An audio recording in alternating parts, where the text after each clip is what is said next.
Welcome to N99 news headlines చూద్దాం. ముఖ్యమంత్రి హోదాలో ఏపీకి రేవంత్ రెడ్డి టార్గెట్ వాళ్ళేనా? నారా భువనేశ్వర్ని కలిసిన కానిస్టేబుల్ పై ఎస్పీ వేటు. ప్రభాస్ కి తన లెవెల్ ఏంటో తెలియట్లేదు పృథ్వీరాజ్ సుకుమారన్. ఈడీ కస్టడీలో ఎమ్మెల్సీ కవిత, ఆమె రోజువారీ దినచర్య ఇదే. ఏపీలో రాజకీయాలు ఆసక్తికరంగా మారుతున్నాయి. ఎన్నికల సమయం దగ్గర పడుతున్న కొద్దీ పరిణామాలు చాలా వేగంగా మారిపోతున్నాయి. ఈ నేపథ్యంలోనే తెలంగాణ సీఎం రేవంత్ రెడ్డి ఆంధ్రప్రదేశ్లో పర్యటించనున్నారు. ముఖ్యమంత్రిగా బాధ్యతలు చేపట్టిన తర్వాత రేవంత్ తొలిసారిగా ఏపీకి వెళ్తున్నారు. మార్చి 11న విశాఖపట్నం స్టీల్ ప్లాంట్ ప్రైవేటీకరణను నిరసిస్తూ ఏపీ కాంగ్రెస్ ఆందోళన కార్యక్రమాలు చేపట్టనుంది. అందులో భాగంగా విశాఖలో సభ ఏర్పాటు చేసింది. ఈ సభకు ముఖ్య అతిథిగా తెలంగాణ సీఎం రేవంత్ రెడ్డి హాజరు కానున్నారు. టీడీపీ అధినేత చంద్రబాబు సతీమణి నారా భువనేశ్వర్ని కలిసిన కానిస్టేబుల్ సాకిరి రాజశేఖర్ ను సస్పెండ్ చేస్తూ తిరుపతి ఎస్పీ కృష్ణకాంత్ పటేల్ ఉత్తర్వులు జారీ చేశారు.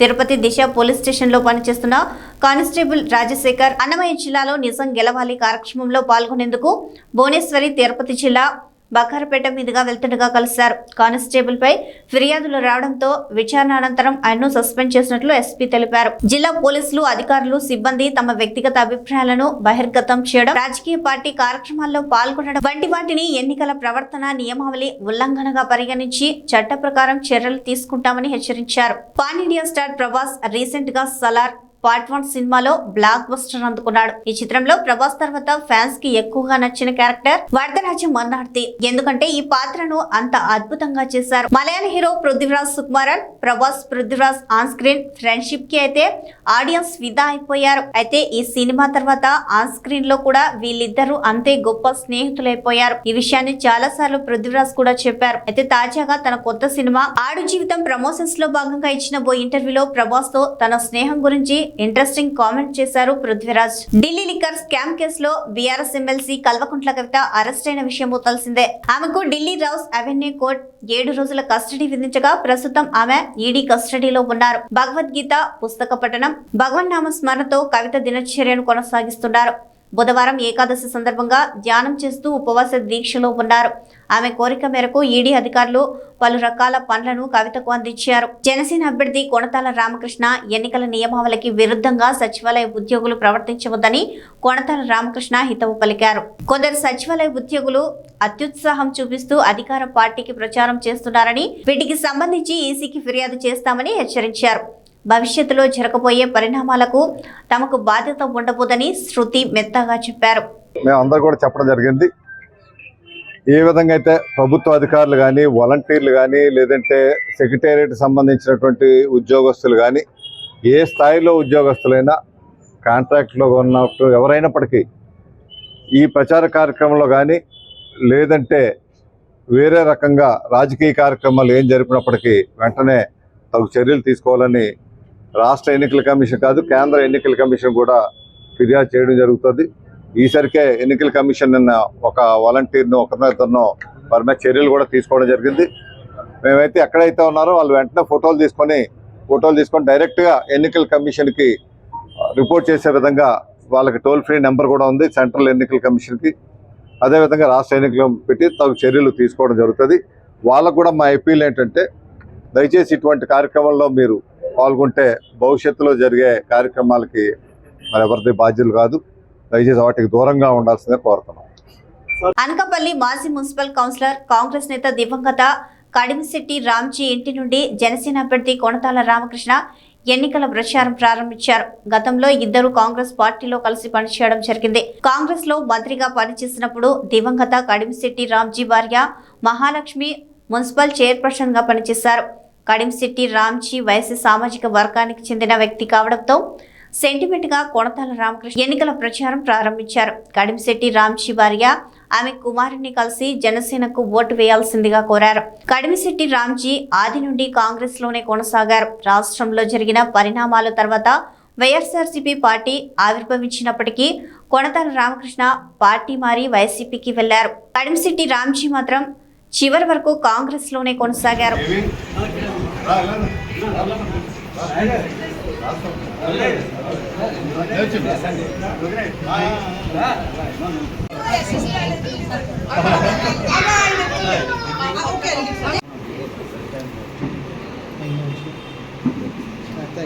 నంద్యాల వరదరాజరెడ్డిని ప్రశ్నించిన ఎన్నికల ఫ్లయింగ్ స్క్వాడ్ అధికారి హైమావతి. ప్రొద్దుటూరు మున్సిపాలిటీ పరిధిలోని 22వ ward councillor YS Mohammed Ghouse స్వగృహంలో జరుగుతున్న సమావేశానికి అనుమతి ఉందా అని ప్రొద్దుటూరు టీడీపీ ఎమ్మెల్యే అభ్యర్థి నంద్యాల వరదరాజరెడ్డిని ప్రశ్నించిన ఎన్నికల ఫ్లయింగ్ స్క్వాడ్ అధికారి హైమావతి. తాము పబ్లిక్ ప్లేస్ లో సమావేశం ఏర్పాటు చేయలేదని, మా స్వగృహంలో ఏర్పాటు చేసుకున్న సమావేశానికి పర్మిషన్ ఎందుకు తీసుకోవాలని ప్రశ్నించిన టీడీపీ ఎమ్మెల్యే అభ్యర్థి నంద్యాల వరదరాజరెడ్డి.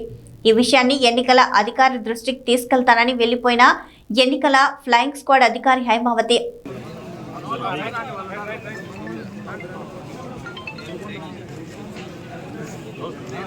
నమస్కారం మీడియా మిత్రులకి అందరికీ నమస్కారం.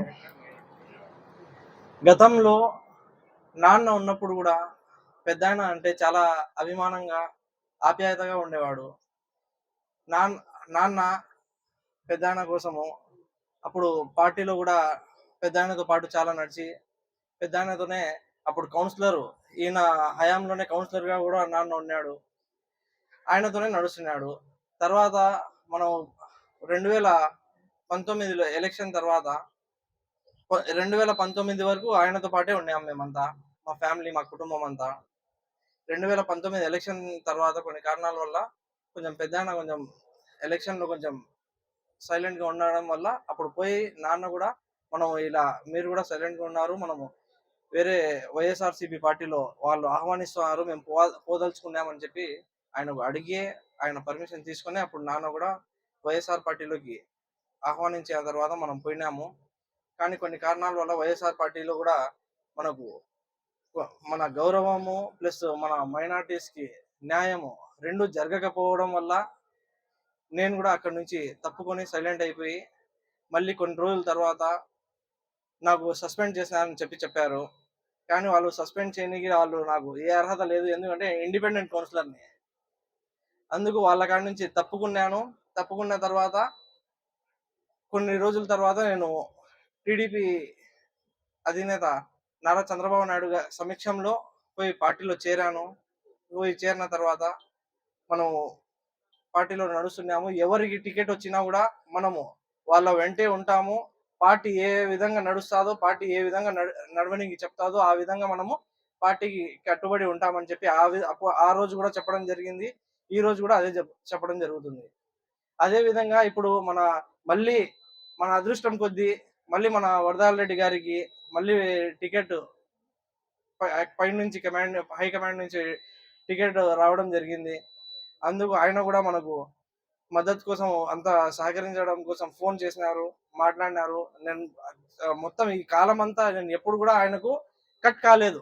ఆయనతో పాటు ఎప్పుడు కూడా ఎల్లవేళలా ఆయనతో మాట్లాడుతున్నా, కొండాడన్నతో కూడా మాట్లాడుతున్నా, అంతా నేను టచ్లోనే ఉన్నాను. ఇప్పుడు పిలవడం జరిగింది. పిలుతానే నేను ఓకే అని చెప్పి ఆయన సమక్షంలో తెలుగుదేశం పార్టీ కోసము వర్క్ చేయడానికి, తెలుగుదేశం పార్టీకి ముందుకు నడుపుకోవడానికి ఆయన ఇప్పుడు క్యాండిడేట్గా డిక్లేర్ అయినారు. కాబట్టి ఆయన ఏ విధంగా చెప్తారో ఆ విధంగా మనం అంతా కలిసి ఆయనకు ఈ 2024 ఎలక్షన్లో ఖచ్చితంగా భారీ మెజార్టీతో మా మైనార్టీ సోదరులంతా అందరం కలిసి ఆయనకు భారీ మెజార్టీతో గెలిపించుకొని ఖచ్చితంగా తీరుతాము. ఈ మాట అందరికీ తెలియజేస్తున్నాను. నుంచి అందరము కలిసి ప్రయాణం చేసినాము రాజకీయాలలో. నాకు మంచి మిత్రుడు, నాకు మంచి సలహాదారుడు కూడా. ఏదన్నా క్లిష్ట పరిస్థితులు వచ్చినప్పుడు ఆయనతో సలహా తీసుకుంటాండే ముస్లిం సోదరులతో వాళ్ళతో కూడా మాట్లాడి మనం ఈ మార్గం మంచి మార్గాన్ని తీసుకొని పోదామని చెప్పిన మంచి మిత్రుడు నాకు మున్నా గారు. మరి ఈరోజు యాక్టివ్గా తెలుగుదేశం పార్టీలో యాక్టివ్ రోల్ తీసుకొని మరి కౌన్సిలర్గా ఉండబడిన మహమ్మద్ గౌస్ గారిని పార్టీలోకి ఆహ్వానిస్తూ హృదయపూర్వకంగా మేమందరం ఆయన పార్టీలోకి స్వాగతిస్తూ ఆయన భవిష్యత్తును మా చేతుల్లో పెడుతున్నాడు. ఆయన భవిష్యత్తును తప్పకుండా మేము తీర్చిదిద్దుతాము. మంచి కౌన్సిలర్గా కూడా ఉండేటట్టు మా యొక్క సహాయాలు, సహకారాలు, అభివృద్ధి విషయంలో అన్ని రకాల మేము ఆయనకు సహకరిస్తాము. మరి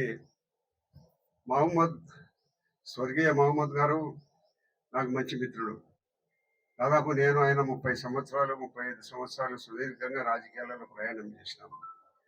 ఎప్పుడు కూడా ఆయన అవసరం వచ్చినప్పుడు సలహాలు తీసుకుంటే ఆ సలహాలు మీ అందరితో మాట్లాడి సలహాలు నాకు ఇచ్చేవాడు. ఆ సలహాల ప్రకారం మేము ముందుకు పోయే మంచి మిత్రుడు. మరి దురదృష్టం కొద్దీ ఆయన స్వర్గీయులైనారు. మరి ఆయన కొడుకు మహమ్మద్ గౌస్ను కూడా మేము తీర్చిదిద్ది రాజకీయాలలో ఆయనంటూ ఒక వ్యక్తిగా మేము రాజకీయాల్లో నిలబెట్టాలనే ఒక ఆలోచనతో నేను స్వయంగా ఆయనతో కలిసి మాట్లాడకపోయినప్పటి నుంచి ఫోన్లలో చెప్తా ఉండేవాడిని, గౌస్ నువ్వు పొరపాటు చేయొద్దు, సక్రమైన పద్ధతిలో ఈ ప్రొద్దుటూరు 40 సంవత్సరాల నా రాజకీయ జీవితం ఎక్కడ కూడా ఎలాంటి తప్పు చేయకుండా ఎవరు కూడా చేయలేతి చూపకుండా రాజకీయ జీవితాన్ని గడిపినాం. ఇప్పుడు నాకు తెలుగుదేశం పార్టీ టికెట్ చంద్రబాబు నాయుడు గారు ప్రొద్దుటూరు నియోజకవర్గాన్ని కేటాయించినారంటే దయ, మీ అందరి యొక్క ఆశీర్వాదమే, ప్రొద్దుటూరు ప్రజల ఆశీర్వాదంతోనే ఎన్ని సర్వేలు చేసినా కూడా అన్ని సర్వేలలో కూడా నా పేరే వస్తా ఉంది. మరి మీరు సెల్ ఫోన్లలో వచ్చే అన్నిటిలో కూడా 72-73% వస్తా ఉంది. కానీ ఈ రోజు నాకు టికెట్ ఇచ్చింది ఈ తెలుగుదేశం పార్టీ మీద టికెట్ ఇచ్చి పోటీ చేయమని చెప్పింది ప్రొద్దుటూరు ప్రజలు. ఏ ఒక్క లీడరు నా వెనకలేడు. నేను ఒకసారి చంద్రబాబు నాయుడు గారిని హైదరాబాద్ లో కలిసి, సార్ మాకు రాజకీయాలలో మళ్ళీ కంటిన్యూ అయ్యేదానికి అవకాశం లేదని చెప్పి ఇచ్చి నేను మా కొడుకు ఒకసారి కలిసి వచ్చినాము. తర్వాత ఆవులగడ్డ మీటింగ్కి వచ్చి ఒకసారి కలిసినాం, కమలాపురం మీటింగ్కి వచ్చి ఒకసారి కలిసినాం. నేను ఎప్పుడు మళ్ళీ పైరవీలు చేయలేదు, ఆయన కోసం మళ్ళా తిరగడం లేదు, మాట్లాడలేదు. రాజకీయాలలో ఎవరైతే బలవంతుడు ఉంటాడో ఆ ఏరియాలో గెలవగలుగుతాడో వారికి టికెట్ ఇస్తారనే నాకు సంపూర్ణ నమ్మకం. ఆ నమ్మకమే ఈరోజు ప్రజలందరూ కలిసి వరదరాజు రెడ్డి గారు అయితేనే మాకు ప్రొద్దుటూరులో బాగుంటుందని అన్ని సర్వేలలో కూడా 72% సర్వే వచ్చిన కారణంగా నాకు కేటాయించడం జరిగింది. ఈ టికెట్ ప్రొద్దుటూరు టికెట్ నాకు ఇచ్చేదానికి అంత ప్రొద్దుటూరు ప్రజలు తప్పక ఏ సిఫారసు ఎవరిదేం లేదు. కాబట్టి మేము గతంలో నేను 25 సంవత్సరాలు ఎమ్మెల్యేగా, 10 సంవత్సరాలు ఇన్ఛార్జిగా, 35 సంవత్సరాలు నేను ప్రొద్దుటూరులో ఎవరికి ఏ ఇబ్బంది వచ్చినా కూడా నా దృష్టికి వచ్చి ఆదుకునేవాడిని. ఎవరు తప్పు చేసినా కూడా క్షమించేవాని కాదు. ఎందుకంటే ఈ ప్రొద్దుటూరులో దాదాపు 3.5 లక్షల జనాభా ఉన్నారు. 3.5 లక్షల జనాభాకు పోలీసు ఉంటుంది. పోలీసు అవినీతి కారణాల వలన ఎన్నో రకాల వాళ్ళంతా తప్పు చేస్తారు. పోలీసులు కానీ, అది రెవెన్యూ వాళ్ళు కానీ, ఎవరైనా కూడా మున్సిపాలిటీ వాళ్ళు కానీ ఎవరు కూడా తప్పు చేస్తే క్షమించేవాని కాదు. ప్రజల కోసం మేము ఉండేది. ప్రజలకు సర్వీస్ చేయండి, సేవ చేయండి. అంతేగాని మీరు ఏదో అధికారం ఉండదని నాకు ఇల్లు కట్టుకుంటా అంటే ఎంత డబ్బులు ఇవ్వాలా, రోడ్డు వేసిన తర్వాత ఎంత డబ్బులు ఇవ్వాలి, ఎన్నిటమని నేను దగ్గరికి చేర్చేవాడిని. వాళ్ళందరినీ కూడా ఖచ్చితంగా నిందించేవాడిని. కాబట్టి ప్రొద్దుటూరులో ఇప్పుడు అటువంటి పరిస్థితులు లేవు. గత 10 సంవత్సరాల నుంచి మన ఎమ్మెల్యే రాచమల్లి శివప్రసాద్ రెడ్డి గారు ఎమ్మెల్యే ఉంటున్నారు. ఆయన ఆస్తి ఇప్పటికీ 1000 కోట్లు. ఎట్లా వచ్చింది అది డబ్బు? వడ్డు ప్రజలది, ప్రభుత్వాన్ని డబ్బు. ఇప్పుడు ఆయన అంటాడు నేను ఏదో రాజకీయాలలో నేను ఎంతైనా డబ్బులు ఖర్చు పెట్టానంటున్నాడు. ఎవరిచ్చింది? ఎవరి ద్వారా సంపాదించుకునే డబ్బు? ప్రొద్దుటూరు ప్రజలది డబ్బు. ప్రొద్దుటూరు ప్రజల యొక్క ఆస్తులు దోచేసుకునేవాడు. డాక్టర్ స్వరూప్ కుమార్ రెడ్డి గారు ఉన్నారు, కంటి డాక్టర్ గారు. ఆయన ఇల్లు ఆయనకు తెలియకుండానే వేరే వాళ్ళకు రిజిస్టర్ అయిపోయింది. ఎట్లయిపోతుంది ఆయన లేకుండా? అడగండి. ఆయన ప్రముఖ వైద్యుడు, పొద్దుటూరులో అందరూ తెలిసిన వ్యక్తి. ఆయన ఆస్తి వేరే వాళ్ళ పేరులో రిజిస్టర్ అయింది. ఇంకొకరు ఆయన స్నేహితుని ఆస్తి కూడా రిజిస్టర్ అయిపోయింది. ఈ మాదిరి కూడా ఆస్తులకు ఎవరన్నా పోలీస్ స్టేషన్కి పోయి తలకాయ పగలగొట్టినారని పోయి చెప్తే కూడా పోలీసు వాళ్ళు కేసులు కట్టడం లేదు. మీకు అందరికీ తెలుసు, మీరు కూడా ఇబ్బందులు పడింటారు పోలీస్ స్టేషన్లకు పోయి. కారణం ఏముంది? వైఎస్ఆర్ పార్టీ కింద దాసోహం అంటున్నారు పోలీసులు అంటారు. దాసోహం వాళ్ళు ఎమ్మెల్యే గారు డబ్బు మీరు సంపాదించుకోండి అనే కాటికి తయారైపోయి పోలీసు వాళ్ళందరినీ పోస్టింగ్ పొద్దుటూరులో సర్కిల్ ఇన్స్పెక్టర్ ఎస్ఐని పోస్టింగ్ ఇవ్వాలంటే 15 లక్షల నుంచి 20 లక్షలు తీసుకొని పోస్టింగ్ ఇచ్చారు. అంత డబ్బులు వచ్చి ఇక్కడికి వచ్చినారు కాబట్టి వాళ్ళందరూ సంపాదించుకుంటున్నారు, దోపిడీ చేస్తున్నారు వైఎస్ఆర్ పార్టీ. మీకు దాదాపు కూడా 5 సంవత్సరాలు 10 సంవత్సరాల నుంచి కూడా పరిస్థితి గతంలో ఉన్న పరిస్థితులు ఎట్లున్నాయి, ఇప్పుడే పరిస్థితులు ఎట్లున్నాయని మీకు అందరికీ తెలిసింటాయి. కాబట్టి ప్రొద్దుటూరు ప్రజల యొక్క మాన ప్రాణాలను రక్షించే దానికోసం ఎప్పుడు ఎల్లవేళలా మీ ముస్లిం యొక్క మైనారిటీ సోదరుల యొక్క హక్కులు పరిరక్షించే కోసం ఎప్పుడు గతంలో ఉన్నాడు. మరి మహమ్మద్ గారు, ముక్తారు, నిమ్మకాయలు చాలా మంది నాకు అందరు మిత్రులున్నారు. నాతో పాటు వచ్చి నా పక్కన సమానంగా కూర్చుంటాం. వాళ్ళ సలహాలు వింటాం. వాళ్ళు ఏమన్నా చేయాలంటే, మంచి చేయాలంటే చేస్తాం. అటువంటి పరిస్థితి ఇప్పుడు ప్రొద్దుటూరులో లేదు. మరి ఈ పరిస్థితిని మనం పోగొట్టాలంటే ఇక్కడ తెలుగుదేశం పార్టీకి ఓట్లు వేసి మీరు గెలిపించాలి అందరూ. ఎందుకంటే ప్రజలకు పోలీస్ స్టేషన్లో కానీ ఇసుక దందా వదులుతున్నారు విపరీతంగా. మనం ఇల్లు కట్టుకోవాలంటే గతంలో 1500కు 1400కు ఇసుక వచ్చేది. మీరు ఎవరైనా ఇల్లు కట్టుకునే వాళ్ళు ఉండింటే దాదాపు 4000, 3500 ట్రాక్టర్ ఇసుక కొని ఇల్లు కట్టుకుంటాం. మా పర్మిషన్ లేదు, మా ఓన్ సైట్ కదమ్మా, మా సొంత దాంట్లో పెట్టుకుంటున్నాము. మా గతంలో ఎప్పుడు నేను చాలా కాలము రాజకీయాల్లో నేను మా సొంత స్థలంలో పెట్టుకునేదానికి ఎప్పుడు పర్మిషన్లు అవసరం లేదమ్మా. పబ్లిక్ ప్లేస్లో పెడితేనే అవసరం. మా ఇల్లు అమ్మా ఇది. మా ఇంట్లో దానికి కూడా మాకు పర్మిషన్ అంటే ఏంది? మేడం కోడ్ ఉన్నా కూడా మా సొంత దాంట్లో పెట్టుకుంటే కోడ్ వర్తించదమ్మా. ఏమన్నా గవర్నమెంట్ సైట్లోనో పబ్లిక్ సైట్లో పెడితేనే కోడ్ వర్తిస్తుంది. మా సొంత సైట్లలో పెట్టుకుంటున్నాం మేము. దానికి మిమ్మల్ని అడగాలంటే మేము ఇళ్లలో కూడా మేము ఉండాలంటే కూడా మిమ్మల్ని అడగాలనా? గ్యాదర్ అయినా మీకు పబ్లిక్ న్యూసెన్స్ ఏం లేదు, ప్రైవేట్ స్థలం ఇది. చెప్పండి అమ్మా.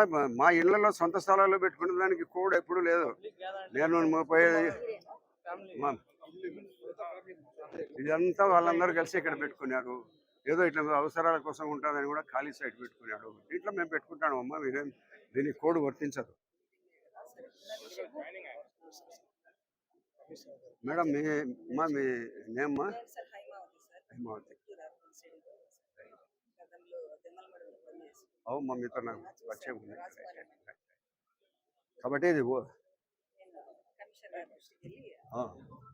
మాకు తెలిసి ఓన్ సైట్లో మేము మొత్తం పెట్టుకున్నాం కాబట్టి కోడ్ వర్తించదు. పబ్లిక్ ఎక్కడైనా పెట్టుకుంటేనే కానీ రోడ్లలో ఊరేగింపుపోతే కానీ మేము పర్మిషన్ తీసుకుంటాం. తెలియజేయండి అమ్మా. కూర్చోండి, మన వాళ్ళందరూ కూర్చోండి అమ్మా. మన దుర్మార్గపు పరిపాలన పోవాలంటే మనమందరము తెలుగుదేశం పార్టీకి, చంద్రబాబు నాయుడు గారికి ఓట్లు వేసి మన ప్రొద్దుటూరులో తెలుగుదేశం పార్టీ అభ్యర్థిని గెలిపించి మనము రాష్ట్రంలో ప్రభుత్వం ఏర్పడడానికి మనం అందరము కృషి చేయాల్సిందిగా కోరుకుంటూ, భవిష్యత్తులో మీ అందరి సమక్షంలో నేను మాటిస్తున్నాను. మొహమ్మద్ గౌస్ గారిని ఎప్పుడు కూడా ఆయనకు ఎలాంటి ఇబ్బంది వచ్చినా, ఆయన సమస్యలు ఏమన్నా ఆయన వెంట ఉండి వెన్నంటే మేము ఆదుకుంటాం. అందరికీ నమస్కారం. రాబోయే ఎన్నికల్లో క్రైస్తవులు ఓట్లు అమ్ముకుంటున్నారని దుష్ప్రచారాన్ని అడ్డుకుంటామని క్రిస్టియన్ జేఏసీ అధ్యక్షులు రాజాజీ పేర్కొన్నారు. గురువారం కాకినాడ క్రిస్టియన్ జేఏసీ కార్యాలయంలో జరిగిన విలేకరుల సమావేశంలో ఆయన మాట్లాడారు. క్రైస్తవులు వేరు, రాజకీయాలు వేరని ఆయన పేర్కొన్నారు. ఎన్నికలలో క్రైస్తవులు పాస్టర్స్ ను రాజకీయ నాయకులు కలవడం సర్వసాధారణమని అన్నారు. అంతేకాని రాజకీయ నాయకులు కలిసినంత మాత్రాన ఓట్లు అమ్ముకునే పరిస్థితి లేదని అన్నారు. రాబోయే ఎన్నికల్లో వారికి నచ్చిన వారికి ఓట్లు వేసుకునే స్వేచ్ఛ ఉందని అన్నారు. ఈ కార్యక్రమంలో లూథరన్ చర్చ్ అధ్యక్షులు ఇస్కపట్ల ఇజ్రాయెల్, సెక్రటరీ పెనుమల్ల ఏసేపు, జేఏసీ గౌరవ అధ్యక్షులు నేహయ్య, జేఏసీ కాకినాడ అధ్యక్షులు Yesubabu, Kakinada secretary Kiran, Kakinada treasurer K Shyamal, JAC జిల్లా సెక్రటరీ మణికుమార్ తదితరులు పాల్గొన్నారు. సర్వసాధారణం అయితే దయించి పాస్టర్ గారులు కానివ్వండి, లేకపోతే రాజకీయ నాయకులు కానివ్వండి, గమనించాల్సింది ఏంటంటే క్రైస్తవ మతం ఏ పార్టీకి కొమ్ము కాసే మతం కాదు. మతం వేరు, రాజకీయాలు వేరు. కాబట్టి దయచేసి విజ్ఞులు చాలా జాగ్రత్తగా గమనించాలి. తర్వాత క్రైస్తవులు ఓట్లు అమ్ముకుంటున్నారు అనే వస్తున్నటువంటి దుష్ప్రచారాన్ని ఈరోజు జేఏసీ ఖండిస్తూ ఉంది. క్రైస్తవులమైన మేము దేశ సమగ్ర అభివృద్ధికి ఎప్పుడు కట్టుబడి ఉంటాం. అలాగే మా ఓటుని ఎట్టి పరిస్థితుల్లో ఏ పార్టీ కూడా కొనగలిగిన సత్తా ఏ పార్టీకి లేదు. అమ్ముకునే దుస్థితి కూడా క్రైస్తవ్యానికి లేదని ఈ సందర్భంగా మరోసారి జేఏసీ తరపు నుంచి స్పష్టం చేస్తూ ఉన్నాను. పాస్టర్ గారులని రాజకీయ నాయకులు కలవడం సర్వసాధారణం. అయితే పాస్టర్ గారు రాజకీయానికి వ్యతిరేకం కాదు, కానీ ఏ రాజకీయ పార్టీలకు కూడా ఏ పాస్టర్ గారు కూడా కొమ్ము కాయరు అనే విషయాన్ని ఈ సందర్భంగా మీ అందరికి కూడా తెలియజేస్తున్నాను. నమస్కారం. Thank you.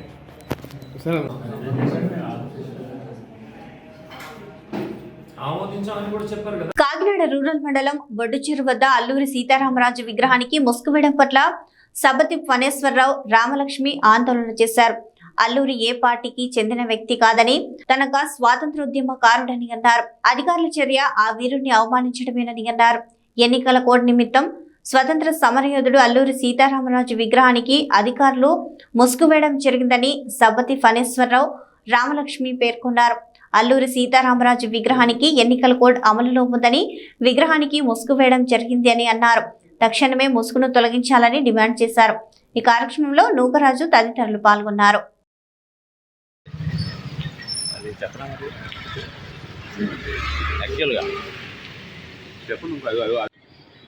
పాత్రికేయ మిత్రులకు నమస్కారం.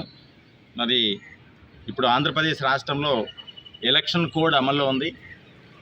అందుచేత ప్రభుత్వ అధికారులు ఎలక్షన్ కమిషన్ నియమావళి ప్రకారం రాజకీయ నాయకుల విగ్రహాలకి మరి ముసుగు వేయాలి, వాళ్ళని పబ్లిక్ కనపడకుండా ఉండాలనేటువంటి నియమం అయితే ఉంది.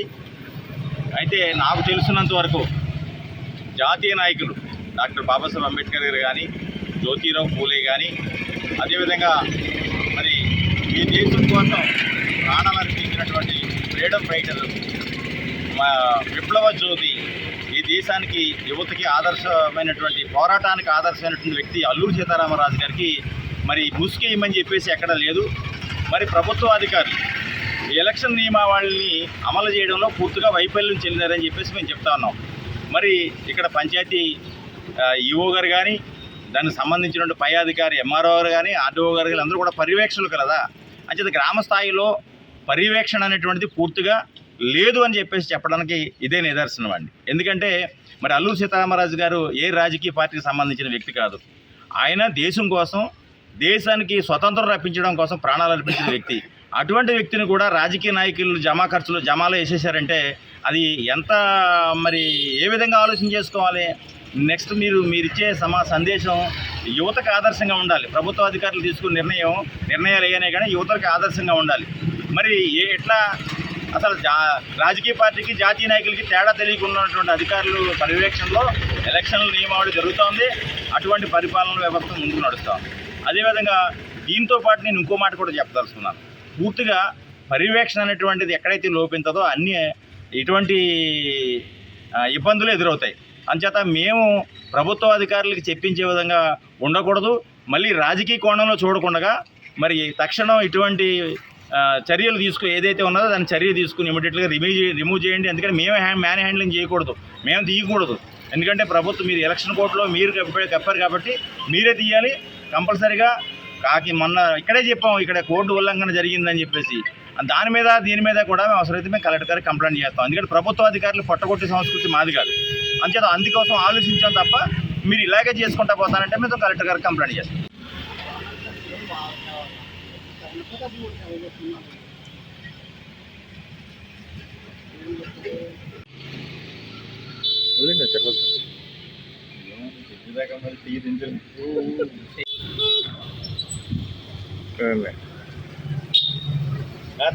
గాంధీనగర్ అంజయ్య కాలనీ 82వ వార్డ్ తెలుగుదేశం జనసేన బీజేపీ ఉమ్మడి అభ్యర్థి కొనతాల రామకృష్ణను గెలిపించాలని ప్రార్థిస్తూ ఇంటింటా ప్రచారం కార్యక్రమం జరిగింది.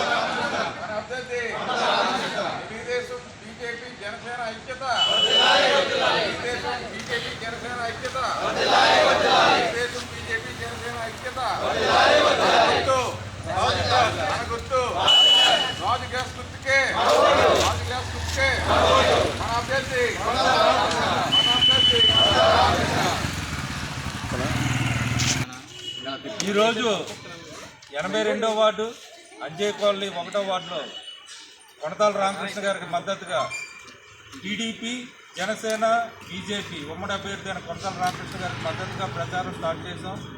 దీనికి ప్రజల నుండి మంచి స్పందన వస్తుంది. రాబోయే కాలంలో కాబోయే ఎమ్మెల్యేగా ఆల్రెడీ కొనతాల రామకృష్ణ గారిని అందరూ యాక్సెప్ట్ చేశారు. ప్రతి ఒక్కరూ గాజు గ్లాస్ గుర్తుపై ఓటు వేసి కొనతాల రామకృష్ణ గారిని అత్యధిక మెజార్టీతో గెలిపించాలని ప్రార్థించడానికి ప్రతి ఒక్క ఇంటింటికి వెళ్తున్నాం. ఇంటింటి ప్రచారంలో భాగంగా మా నాయకులు కార్యకర్తలు అందరూ ఇక్కడ పాల్గొన్నారు. అందరికీ ధన్యవాదాలు. మన గుర్తు మన గుర్తు మన అభ్యర్థి టీడీపీ జనసేన బీజేపీ ఐక్యత. టీడీపీ జనసేన బీజేపీ ఐక్యత. దేశంలోనే కల్తీసారా మద్యం అమ్ముతున్న ఏకైక ముఖ్యమంత్రి జగన్మోహన్ రెడ్డి మాత్రమే. మాజీ శాసనసభ్యులు నియోజకవర్గ టీడీపీ ఇన్ఛార్జ్ పీలా గోవింద సత్యనారాయణ కసింకోట మండలం Tallapalem TDP Janasena BJP party శ్రేణుల ఆత్మీయ సమావేశం. రాష్ట్రంలోని జగన్ రెడ్డి చేస్తున్న అరాచక పాలన అంతం చేయడానికి యువత నడుం బిగించాలి. 30 రోజులలో రాష్ట్రానికి పట్టిన రావణాసుర పాలన అంతం ఖాయం. రాష్ట్రం తగలపడుతుంటే సైకో జగన్ రెడ్డి ప్యాలెస్ లో కూర్చొని ఫీడేలు వాయిస్తున్నాడు. రాష్ట్రంలో తాకట్టు పెట్టడానికి మిగిలింది ప్రజలు తాడేపల్లి ప్యాలెస్ మాత్రమే. ఓటు అడిగే నైతిక హక్కు జగన్మోహన్ రెడ్డికి లేదు. దేశంలోనే కల్తీసారా మద్యం అమ్ముతున్న ఏకైక ముఖ్యమంత్రి జగన్మోహన్ రెడ్డి మాత్రమే. మాజీ శాసనసభ్యులు నియోజకవర్గ టీడీపీ ఇన్ఛార్జ్ పీలా గోవింద సత్యనారాయణ, మాజీ మంత్రి వర్యులు ఉమ్మడి అభ్యర్థి కొనతాల రామకృష్ణ, జిల్లా టీడీపీ అధ్యక్షుడు ద్వారపురెడ్డి పరమేశ్వర్ రెడ్డిరావు. ఈ కార్యక్రమంలో పార్టీ నాయకులు కాయల మురళి, పొన్నగంటి అప్పారావు, ఉగ్గిన రమణమూర్తి, గొంతిన శ్రీనివాసరావు, నిమ్మదల సన్యాసి నాయుడు, కర్రి సత్యనారాయణ, సర్పంచ్ గల్లారాజు, పావాడ కామరాజు, కర్రి గోవింద్, పెంటకోట రాము, సిద్దిరెడ్డి శ్రీనివాసరావు, కర్రి లోవరాజు, ఉల్లింగల రమేష్, షేక్ బాబర్, నిడదవోలు నియోజకవర్గం పెరవలి మండలం కానూరు, నడుపల్లి, కానూరు అగ్రహారం మరియు ఉస్సూర్మల్ గ్రామాల్లో టీడీపీ జనసేన బీజేపీ ఐక్యవేదిక సమావేశాలలో టీడీపీ మాజీ శాసనసభ్యులు బూరుగుపల్లి శేషారావు, నిడదవోలు నియోజకవర్గం Janasena in-charge Bhogapalli Prasad, TDP Janasena BJP ఉమ్మడి అభ్యర్థి కందుల దుర్గేష్ నాయకులు కార్యకర్తలతో మాట్లాడడం జరిగింది. ఈ సమావేశంలో నియోజకవర్గం జనసేన బీసీ నాయకులు వీరస్వామి, పెరవలి మండలం టీడీపీ అధ్యక్షులు అతికల శ్రీను, జనసేన మండల అధ్యక్షుడు పిప్పర రవి మరియు ఆయా గ్రామాల నాయకులు కార్యకర్తలు పాల్గొన్నారు.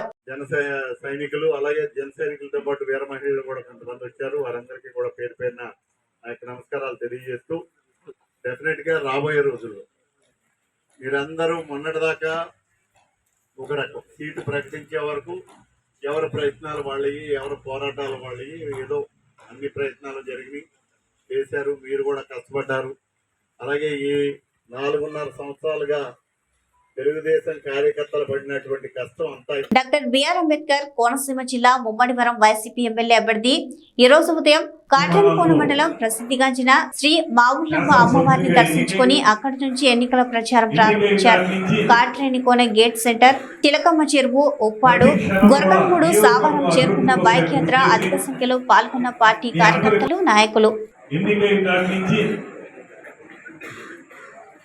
ప్రతి క్షణం కూడా నియోజకవర్గం అభివృద్ధి కోసం కృషి చేసి మీ అందరి మనసుల్లోనూ కూడా చిరస్థాయి అయినటువంటి పేరును పొంది కేవలం రాజకీయవేత్తగా మాత్రమే కాకుండా మీ అందరి కుటుంబంలో ఒక సభ్యునిగా మీ ఆత్మీయత అనుబంధాన్ని పొందినటువంటి నేతగా, ముఖ్యంగా నిడదవోలు నియోజకవర్గాన్ని సర్వతోముఖంగా అభివృద్ధి చేసినటువంటి శాసనసభ్యునిగా పేరు పొందినటువంటి శ్రీ బూరుగుపల్లి శేషారావు గారికి మనందరి తరఫున కూడా ప్రత్యేకమైన అదేవిధంగా పెద్దలు, సూపర్ డూపర్ హిట్ చిత్రాల నిర్మాత, అన్నిటికంటే మించి మెగా కుటుంబానికి అత్యంత సన్నిహితులు, అదేవిధంగా గడిచిన కొంతకాలంగా మీరే నా ధైర్యం, మీరే నా బలం, మీరే నా నైతిక స్థైర్యం. పార్టీని కాదు నేతను చూడండి. రాష్ట్రం నాశనం చేసే నాయకుణ్ణి కాదు అభివృద్ధి చేసే నాయకుణ్ణి చూడండి. నేను మీ వాడిని, మీతోనే ఉంటాను, మీ వెంటే ఉంటాను. ఇప్పటి వరకు మీరు నాకు తోడుగా ఉన్నారు, ఇక నుండి నేను మీకు నీడగా ఉంటాను. మత్తయి సువార్త 10వ అధ్యాయం 8వ వచనం వల్లే 108 ఏర్పడింది. పెత్తందారీ వ్యవస్థకు, పేదలకు జరుగుతున్న ఈ యుద్ధంలో ఎవరిని గెలిపిస్తారో, ఎవరిని ఓడిస్తారో మీరే సమాధానం చెప్పాలి.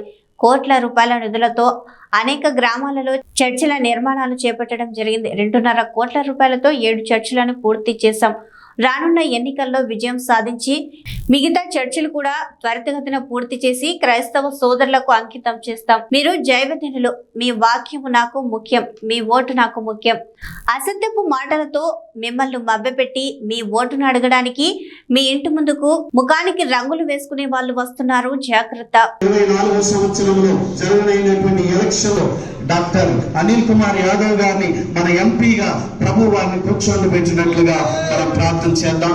పల్నాడు జిల్లా పాస్టర్స్ ఫెలోషిప్ ప్రెసిడెంట్ గారు బిషప్ జయప్రకాష్ గారు వారందరి కొరకు కూడా ప్రార్థన చేస్తారు. ఈ ప్రార్థన అలాగనే అందరూ ఒక్క నిమిషం మన ఎమ్మెల్యే గారి కొరకు డాక్టర్ అనిల్ కుమార్ గారి కొరకు ప్రార్థన చేద్దాం. నా హృదయపూర్వక నమస్సుమాంజలు తెలియజేస్తున్నాను. ఈ ప్రత్యేక సమావేశం ఎందుకు ఏర్పాటు చేశారో మీ అందరికీ తెలిసిన విషయమే. అయితే మొట్టమొదటి నుంచి కూడా దాదాపు 2011లో నేను రాజకీయాల్లో ఇక్కడ ప్రవేశం చేసిన దగ్గర నుంచి ప్రతి సంవత్సరం కూడా మనం ప్రత్యేకంగా సెమీ క్రిస్మస్ వేడుకలు ప్రతి సంవత్సరం జరుపుకోవటం, ఆ తర్వాత పాస్టర్స్ అందరికీ కూడా వస్త్రాలు బహుకరణ చేయటం, వాళ్ళందరికీ కూడా ఇంటికి పంపించే కార్యక్రమం చేస్తూ ఉన్నాం. అట్లానే అనేక సందర్భాల్లో మీ యొక్క సహాయం కోరుతూ ఉన్నాం. మీరు కూడా మా వంతు దయ ఉంచి 2 సార్లు కూడా మీ సహాయ సహకారాలు అందించారు. గతంలో మొట్టమొదట విజయమ్మ గారు గుంటూరులో ఒక దీక్ష చేసినప్పుడు నేను యునైటెడ్ ఫాస్టర్స్ టీం అందరినీ కూడా ఆమె దగ్గరికి ప్రత్యేకంగా ఒక బస్సులో తీసుకువెళ్ళి ఆమె కోసం గుంటూరులో ప్రార్థన చేపించి తీసుకురావడం జరిగింది. అప్పటి నుంచి ఈ అనుబంధం కొనసాగుతూనే ఉంది. అప్పటి నుంచి కూడా మనం అందరం ప్రతి సంవత్సరం కలుస్తూనే ఉన్నాం. అనేక చోట్ల సెమీ క్రిస్మస్ వేడుకలు జరుపుకుంటున్నాం. అనేక చోట్ల మనం అందరం కలుసుకొని మీ యొక్క సహాయం కోరుతున్నాం. మీరు కూడా అదే రకంగా అదే రీతిలో స్పందించి ఖచ్చితంగా మీ సహాయ సహకారాలు అందిస్తూ ఉన్నారు. ఒకటే చెప్పదలుచుకున్నాను, భగవంతుడు అయిన యేసుక్రీస్తు నేర్పిన ప్రేమ, దయ, కరుణ అనేది ప్రతి ఒక్కరికి అవసరం. ప్రస్తుత సమాజంలో ప్రతి ఒక్కరికి అత్యంత అవసరం. అట్లానే నేను ఎప్పుడు చెప్తూ ఉంటాను, యేసు ప్రభు నేర్పించిన ప్రేమ ఉండటం వల్లనే వైఎస్ రాజశేఖర రెడ్డి గారు ఎంతోమందికి సహాయం చేశాడు ఆయన రూపంలో అని చెప్పి నిజంగా ఆయన తీసుకొచ్చిన 108 కానీ ఆరోగ్యశ్రీ కానీ ఇప్పుడే చెప్తా ఉన్నాడు. మత్తయి సువార్త 10వ అధ్యాయం 8వ వచనం, రోగుల్ని స్వస్థపరచుడి, నిద్రపోయిన వాడిని లేపుడి. మరి ఈ వాక్యంలో ఉన్న 10:8 10వ అధ్యాయంలో ఉన్న 10, 8వ వచనంలో 8 కలిపి 108 అని నామకరణం చేసి రాజశేఖర రెడ్డి గారు కొన్ని కోట్ల మంది ప్రాణాలని నిలబెట్టిన, ఇప్పటికీ కూడా ఒక 108 వాహనం రోడ్డు మీద వస్తే రాజశేఖర రెడ్డి గారు ప్రతి ఒక్కరికి గుర్తొస్తూ ఉంటారు. ఎందుకంటే అది 108 అనే వాహనం ఈ రాష్ట్రంలో తిరుగుతున్నంతకాలం ఆయన బతికే ఉన్నాడు, జీవించే ఉన్నాడు అని చెప్పేది వాస్తవం. ప్రతి ఒక్కరు ఇవాళ ఎవరైనా కావచ్చు, ఆ 108 వాహనంలో ఏదైనా ఆపద వచ్చి ప్రయాణం చేసిన వాడికి తెలిసింది దాని విలువేంటో. ఖచ్చితంగా ఎన్నో యాక్సిడెంట్లు చూస్తాం, రోడ్డు మీద వదిలేసి వెళ్ళిపోతూ ఉంటారు. కానీ హాస్పిటల్కి సరైన సమయంలో చేరి ప్రాణాలని కాపాడి శక్తి ఇచ్చిన వాళ్ళకి తెలుస్తుంది నిజమైన విలువ ఏమిటో అని చెప్పి ఈరోజు మనం గుర్తు చేసుకున్నాం. కాబట్టి అలాంటి కుమారుడు, అదేవిధంగా విజయమ్మ గారు, ఆమె రాజశేఖర రెడ్డి గారు బతికున్నంతకాలం కేవలం తను వంటగదికే ఇంటికే పరిమితమైంది, గృహిణిలాగానే ఉంది. కానీ రాజశేఖర రెడ్డి గారు చనిపోయిన తర్వాత ఆమె లక్షల మందిలో ప్రసంగం చేసింది. ఎంతో ధైర్యంగా బయటకు వచ్చి ఒక మాట చెప్పింది, నాకు ధైర్యాన్ని ఇచ్చింది ఈ బైబిల్ మాత్రమే అని బైబిల్ కట్టుకొని మాట్లాడారు. ఆమె స్టేజ్ మీద కానీ లేదా ఎక్కడ మాట్లాడినా సరే బైబిల్ చేతిలో పట్టుకుని దాన్ని కూడా విమర్శించారు చాలామంది, దాన్ని కూడా విమర్శించారు. కానీ విమర్శలను పక్కన పెట్టి ఒకటే మాట చెప్పింది, నాకు ధైర్యాన్ని కొండంత బలాన్ని ఇచ్చింది బైబిల్, దీనివల్ల నేను మాట్లాడగలిగాను ఇంత లక్షల మందిలో కోట్ల మందిలో అని చెప్పిన మాటలు మీరందరూ కూడా గుర్తు చేసుకోవాలి. అట్లనే ఆయన కుమారుడు జగన్మోహన్ రెడ్డి గారు ఇంకొక అడుగు ముందుకేసి ఇవాళ ఏం చెప్తా ఉన్నాడు, ఇవాళ పెత్తందారులకి పేదవాళ్ళ మధ్య ఈరోజు యుద్ధం జరుగుతూ ఉందని చెప్తాను. ఎందుకు ఇవాళ జరుగుతూ ఉంది?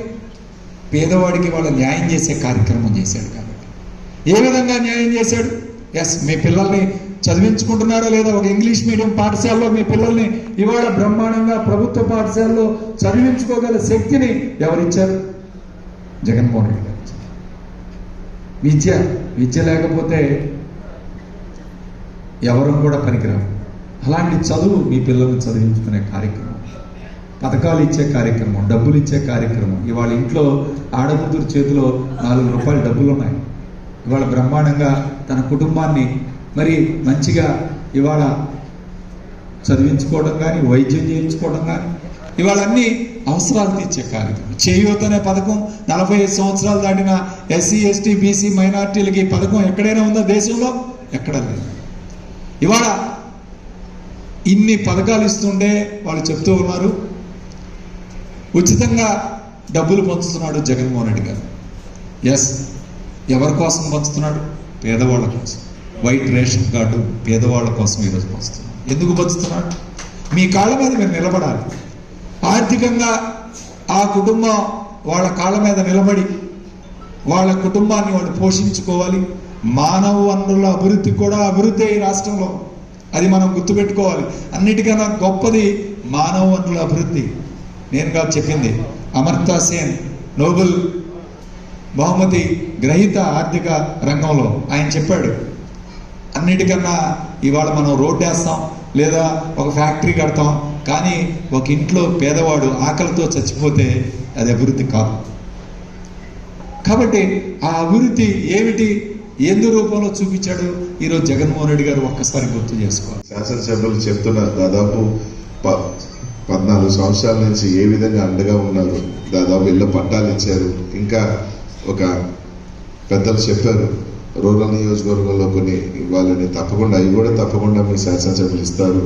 అలాగే దానికి సంబంధించి కమ్యూనిటీ హాల్ కానీ అన్నీ కూడా నా వంతు తప్పకుండా మీ అందరి ఆశీస్సులతో నేను తప్పకుండా ఎంపీ అయితే నా వంతు తప్పకుండా కమ్యూనిటీ హాల్స్ కూడా కృషి చేస్తాను, మీకు అండగా ఉంటాను. మీ శాసనసభ్యుడు ఏ విధంగా మీతో కలిసి ప్రయాణం చేశాడో అదేవిధంగా మీ శాసనసభ్యుడితో కలిసి మంచి ముందుకు చేసుకుంటూ ముందుకు వెళ్తానని చెప్పి ఈరోజు తెలియజేస్తున్నాను. కాబట్టి అందరూ కూడా ఆలోచన చేసి మీరందరూ కూడా 10 మందికి చెప్పగలిగిన వాళ్ళు, 10 మందిని మార్చగలిగిన వాళ్ళు, 10 మందికి ఇది చేయగలిగిన వాళ్ళు ఇక్కడ ఉన్న వాళ్ళు అందరూ కూడా, మీరందరూ కూడా సామాన్యులు కాదు, శక్తివంతులు. మీరు కనీసం ఒక 100 ఓట్లు మీరు ఇట్లా చెప్పి అట్లా ఏమంటే వేసేవాళ్ళు మీకు ఉన్న వాళ్ళు. ఇక్కడే దాదాపు 30-40 వేల ఓట్లని ప్రభావితం చేయగలిగిన వాళ్ళు, అంటే ఎవరైనా గెలవాలని దించాలన్న ప్రభావితం చేయగల శక్తి సామర్థ్యాలు ఈ రూమ్లోనే ఉంది.